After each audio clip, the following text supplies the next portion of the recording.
ya otime ya asi ya o ha le da shana lo mo vuli me blessed sacrament menju maleke uneseu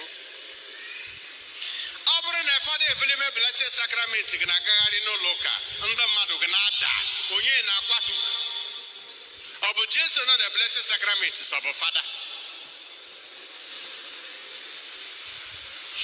oburu Jesu no the blessed sacrament gina bo head da shigburu homo man of God chekwuru he chaka chima I call you in the name of God chak pri onyom bali awo ma oburu kobina oburu Jesu no na blessed sacrament gina be ga na ga da na bo shoka manre me benediction mmadu ole ga dar ne nkale ga opupa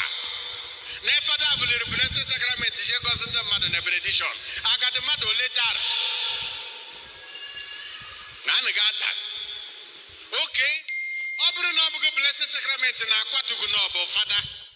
fada na ehu ike onwere ga eshigi na Eucharist dị asọ mara